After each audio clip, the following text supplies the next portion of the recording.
Today, I will be embarking on a 33-hour odyssey aboard Turkish Airlines from Incheon Airport in Seoul to Washington, D.C.'s Dulles Airport, going the wrong way around the world via Istanbul. Join me to discover what delights or disappointments await. Because I have yet to locate a teleportation device, this journey does not actually commence at the airport, but back in Dongducheon, a town due north of Seoul that sits delightfully close to the border with North Korea, comfortingly and also ironically referred to as the demilitarized zone. That means a 1.5-mile walk to the train station, and then catching Line 1 to Seoul Station, followed by the all-stop Airport Express to Incheon, all with about 100 pounds of luggage in tow. Here we are at Incheon Airport, Seoul's big international airline hub. So let's see how this 29-hour odyssey goes. Onward. I should have said it is going to be in business class, so it won't be that tragic, I hope. Let's hope it's not tragic anyway. I guess it'll make more interesting content if it's tragic. Well, let's find out. Korea's airports are in and of themselves destinations filled with beautiful sights such as traditional pavilions for relaxation and special exhibits such as this art competition centered around the gorgeous Korean alphabet, which was invented entirely from nothing by Korea's legendary King Sejong the Great, a man who wanted all of his people to be able to read, not just the elite upper class. He's lucky that didn't get him burnt alive. Anyway, to take full advantage of the fun, don't forget to leave yourself enough lead time to explore Incheon Airport thoroughly. Actually, I've decided that I'm really hungry. I haven't had really anything to eat today and it's almost 10 o'clock. So I'm going to head through security and go to the Asiana Business Lounge. So you're going to get a little tour of that. Security and immigration are no problem because I accidentally used the priority lane, which is in fact not meant for premium passengers, but rather for the aged, infirm, pregnant, and or recently pregnant. Oh well, good for me. I assume they must have thought I was one of the latter two, I hope. Anyway, at Incheon, Asiana, as a member of Star Alliance, provides lounge access to Turkish Airlines business class passengers, which is sort of sad because even satellite Turkish Airlines lounges are epic, whereas Asiana's business lounge, not so much. Asiana Airlines lounges at Incheon are a rhapsody in brown and gray. To me, they feel more like a conference center designed by someone in a painfully gray turtleneck and equally painfully gray slacks than a luxurious lounge experience. But everyone has different tastes and your mileage may vary. So, shameless engagement plug, what do you think of the design? Let me know in the comments below. Trivial design matters aside, now we come to what is the most important part for many of you, the alcoholic offerings. Here you have what I suppose counts as a bar here. Self-serve class for the win. Nothing here really interests me, well, except for this beautiful bottle of Hwayo Soju 41, 82 proof. Since the bottle is pretty, the contents must taste pretty too, eh? And sadly, I end up running out of time to sample the Hwayo because I spent too much time filming content for you, dear viewer. One of those top or bottom up tap machines for beer, or Max all malt beer. And then here we have the saddest part of our tour, the buffet. You'll notice there isn't much. Sad, sad bread with a toaster, and apparently some people have severely burnt their attempts at toasting the bread. Very sad ham and cheese sandwich with cheese. It's not really real cheese, it's that cheese product. The salad bar is okay, actually. These yummy looking leaves are actually like really nice kale and mustard lettuce, tasty things, but still not terribly impressive. Usual array of sodium bombs, of course. Milk, which is interesting. Little bottles of spring water, I think from Jeju Island. And then more coffee and a soda fountain over there so that you can, you know, rot your teeth out more efficiently. So yeah, the Asiana Lounge, it's not particularly impressive. It's definitely not one of my favorite lounges worldwide. Oh my, look at those bags under my eyes. I really need to start sleeping more. Anyway, so let's go board the plane and actually see what kind of sumptuous luxury awaits us aboard Turkish Airlines from Seoul to Incheon. So we are at gate 11, and that's where the Asiana Lounge is. We need to go all the way to gate 40. I have never seen Incheon Airport so empty. This really is. It has the feeling of a zombie apocalypse, which is ironic because so many of the best Zombie films lately have come out of Korea. This definitely feels like I'm actually taking a flight to the underworld or something rather than heading towards Istanbul. In the before times, the airside of Incheon International Airport offered a dizzying array of delights, among them traditional Korean experiences and live music at every turn. I just had to stop and catch this on the way to the gate. Dunkin' Coffee House. Dunkin' Donuts has never looked so chic or bohemian. And this is a child's play area that's closed, hence why I'm filming it. But I have to say, that giant pororo head, I think that's going to give me nightmares. I can't imagine what it would do for children. Boarding is already well underway by the time I arrive, and I can simply enter through the separate business class lane and board through the separate business class air bridge. I'm warmly greeted as I board, and this is what is awaiting me. This being an older Boeing 777-300, it features a 232 configuration, but that means seats of a respectable breadth and enough legroom to satisfy a slightly stunted giraffe. After undergoing the arcane ritual of unpacking and sorting my belongings, a must to satisfy the travel gods, I settled down into my seat to allow the pampering to hopefully commence. Turkish Airlines' signature welcome beverages feature a choice between their signature mint lemonade, what I think is a strawberry beverage, orange juice, and spring water. I choose the spring water, yes, I know, the interesting option. The onboard chef, yes, you heard correctly, an onboard chef comes by, addresses me by name, hands out the menus for drinks and food, and informs me that he will come back shortly to take my order. And check out this delicious menu: food, non-alcoholic beverages, and the wine menu. We then start screening the safety video, which is unfortunately not as fun or creative as, say, the KLM safety video. I was hoping for something involving animated Turkish pottery and whirling dervishes. Hashtag Contessa World Problems. As the safety video plays, the chef does indeed return by to take my order, and is very pleased that I select the traditional Turkish meze and desserts. It's funny to think that there seems to be a correct answer here. Sadly, there is no Turkish main, which I think is a big oversight on Turkish Airlines' part. I hope someone is watching and takes that into consideration. So here are the sound-canceling headphones that were delivered in this amazing case. I was kind of hoping it was our toiletry case kits, but they don't seem to have delivered those yet, or maybe they won't be. That would be disappointing since it's an overnight flight. Well, let's see how these babies sound. And here's the government propaganda video to convince people to call it Turkiya instead of Turkey. It's fun. It's some beautiful cinematography anyway.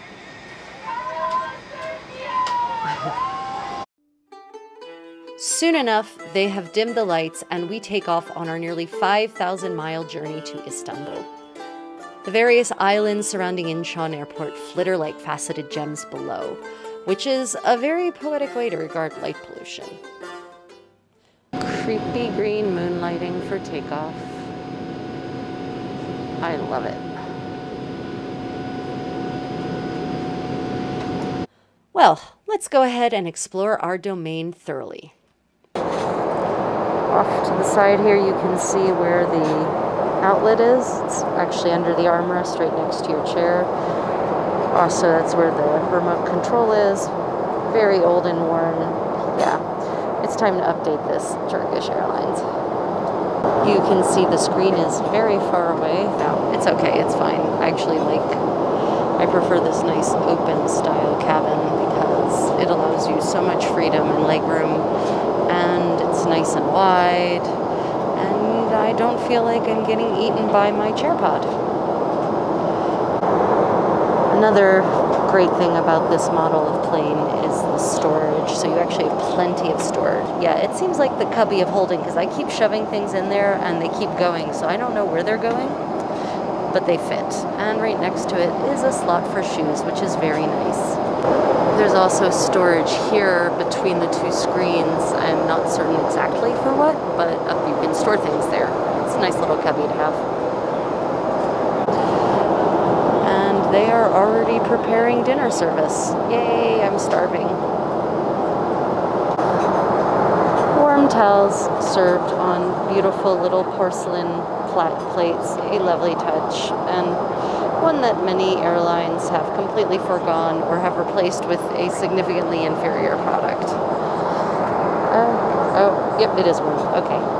I'm going to refresh my hands and face now. I have to say I am really appreciating the mood lighting that makes me feel as though I've gone on some sort of psychedelic trip. Mind you, I've never actually dropped acid or anything even closely equivalent, but still, I imagine this is how my world would look were I to do so.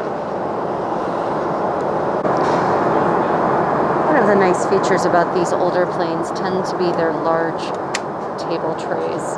This one is not an exception. Sorry. It is, however, hard to get out.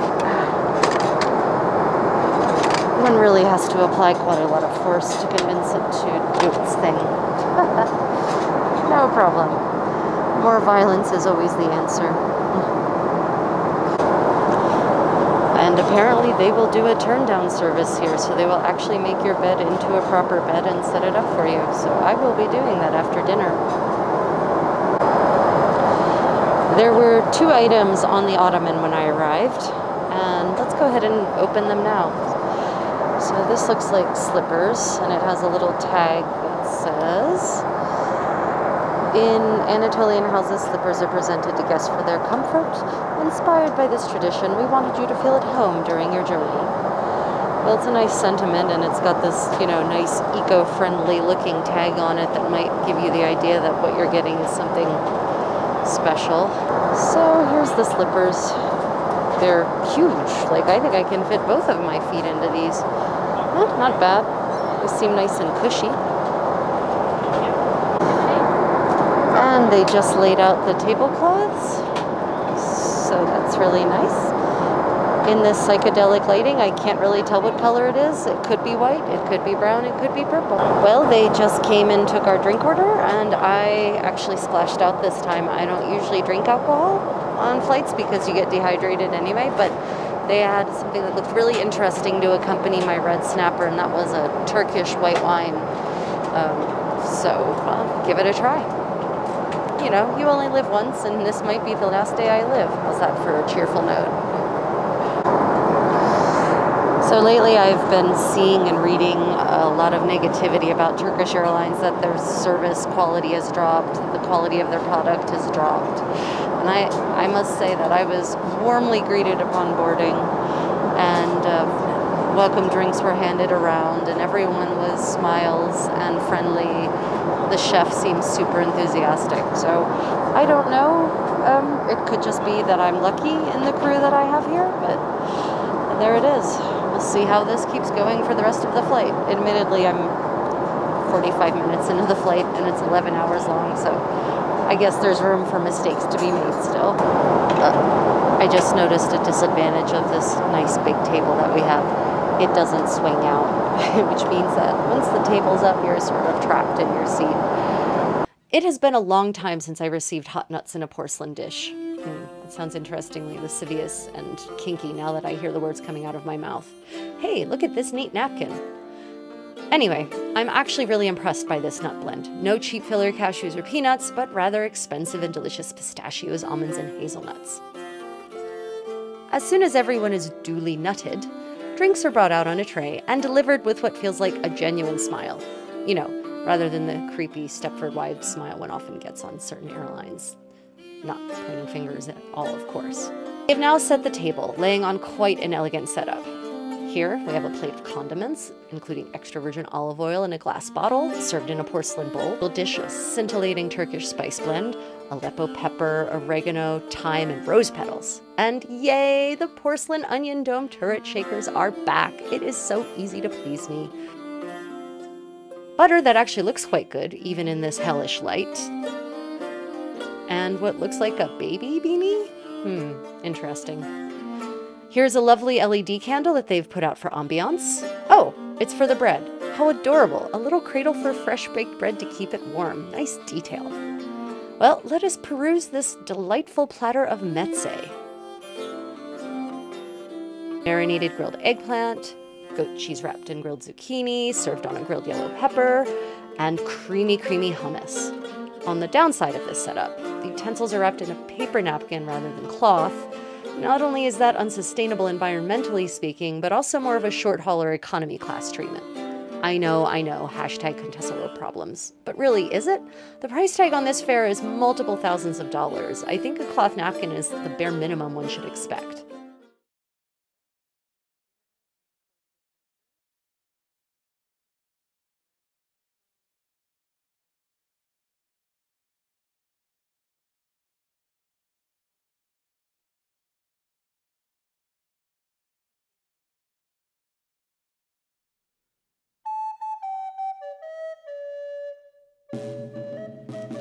In terms of taste, the meze are delicious. The butter is tasty. Butter snobs unite!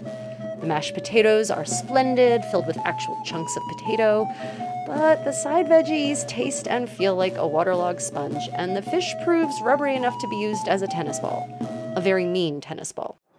And Turkish coffee with a lovely little piece of Turkish delight to accompany my yummy traditional Turkish desserts, which are crazy sweet. I might not be able to get through all of these. There's a lot more here than I thought there would be. As dinner service finishes, the cabin lights are dimmed to give the cabin more of a jazz club feel than a rave. Or maybe more of an underworld gloom? So let's head to the bathroom and see what we find. Time for your bathroom review. So this is a Boeing 777-300, and it is an older machine, but it has a huge bathroom. Beautiful Islamic star motif on the inside. A mirror on both sides so that you create a real sense of space and so that you can see yourself in all directions when you're, doing your business. I'm not certain that's a great idea, but at least it makes it feel big. It has a bench that you can pull down, and then presumably you can sit on this and do your makeup if you want to, or get dressed. They have placed out Molten Brown hand wash and hand cream, which each normally retail for about $30 a bottle, but sadly contain the usual synthetic ingredients. We have the Turkish Airline livery here, this beautiful black and red, which I think is just a very dapper, classy color combination. Nice deep basin for washing. Now, this is going to seem strange, but these bathrooms have a feature I really love, and it pertains to the waste bin. So a lot of people, I can tell, have been trying to push it down with their hands, but if you look down here with my camera, there's a little pedal, and if you press that pedal with your foot, then that actually opens up and you don't have to touch it. The floor even has a nice linoleum on it to make it look as though it's stone or granite, so it gives it a more refined finish, shall we say. Well, that's been your bathroom review. What do you think as bathrooms on airplanes go? Count as business class luxury? Well, let me know in the comments below. Otherwise, let's go see what else we can review on this flight. Back at my seat, my attendant has prepared my bed for me without my even asking. Contessa pampering as it should be. He has put down a very comfortable, crisp mattress pad, a new coordinating pillowcase, and a warm, thick blanket that feels luxurious, even though it too is manufactured from thousands of innocent polyesters. Before retiring, I decide on some tea. The menu features a surprising array of wellness teas, each with their own supposed function. Medicinal, of course.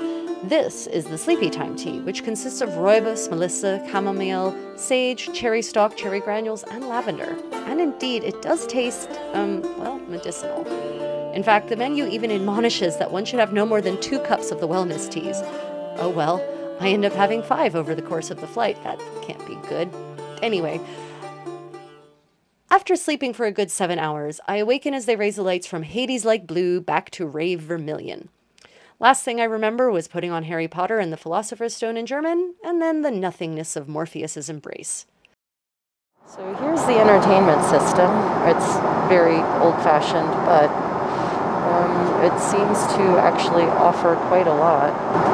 So you've got your new releases, which have quite a few options. If you can't find something here, and they organize it by language, you're going to be in trouble. We've got TV programs, live television, of course the usual kids, My Music Planet. which has quite a large selection. Under Best Series, Transformers. How they ruined that franchise for me. And they've got all 3,000 of the Fast and the Furious. Oh, there it is, my flight. Let's look at our flight, shall we? So we've got a camera. Oh, interesting. So you could choose which camera you're going to look at. Unfortunately for you and for me, it's dark, pitch black outside. Well, that's the map, but apparently we're not on it, which might explain why it's pitch black outside. You know, I joked about this being a flight to the underworld last night. Now I'm wondering if I was right. Okay, I guess, yeah, we're just on a flight to the underworld. It's all good. Speaking of in-flight entertainment, I then noticed that they also offer complimentary Wi-Fi, 10 gigabytes for free for business class. But sadly, no matter what I try, it keeps telling me that I need to log off of my other device. Maybe I was online in a parallel universe? Well, time for some morning tea, this time detox. Oops, can't drink through my mask. And yep, still medicinal. So I just noticed this while I was drinking my tea. It was subtly slipped on our console in the night. These are apparently snacks you can request in the middle of the night. And it's actually quite a nice selection. It looks like dried raisins, dried apricots, dried figs, mixed nuts. Too bad I was using the nighttime for, you know, the usual thing, i.e. sleeping. Breakfast service commences with warm smiles from the crew and hot, wet towels. Sorry, dear viewer, I have failed you as a travel reviewer, but I simply cannot countenance more food so soon after sleeping. So they just came by to collect the noise-canceling headphones and checked everyone's name off. So I wonder how often theft has been a problem with sound canceling headphones on Turkish Airlines. But they did give us these replacement, and these we can actually keep. This is pretty nice for you can keep them, they're free, which is good because I left my headphones in Korea, and if I'm going to do any video editing with other people around, this will be a much kinder option if it works in my laptop. We'll find out. I might have an adapter somewhere for it. Anyway, nice touch, Turkish Airlines. I realized we never finished going through the things that were waiting for me on my ottoman when we arrived. So this was also awaiting me. And at first I was disappointed because I thought, oh my gosh, is this the blanket we get on a flight that's 11 hours long? But actually this is your sitting and lounging blanket, because then they came and brought around the bedding. Anyway, this blanket's pretty nice. It's got a nice pattern to it. It has a nice heft. I also noticed that the packaging for all of these things is compostable, and I really like that nod to sustainability because I feel like it's more than a nod. I just wish that the items in the toiletry kits were more sustainable like these items were. As the plane descends towards a glittering Istanbul, I experience mixed emotions. On the one hand, sadness that I shall have to part company with an absolutely exemplary cabin crew. Just the right amount of affability, eagerness to please, and deference. On the joyful side, though, a nice long layover in the fabled Turkish Airlines lounge. So, what do you think of this Turkish Airlines business class experience? Would you be tempted to pay $4,000 for a ticket? Well, dear viewer, stay tuned for the second stage of this odyssey. 9 hours at the fabled Turkish Airlines business class lounge at Istanbul's new designer airport, followed by another 11-hour flight on exactly the same model of plane. But will everything in fact be the same? Well, until then, travel creatively. This is the kitty attempting to stop us from departing. However, he doesn't realize that he's actually coming with us, so mwahaha.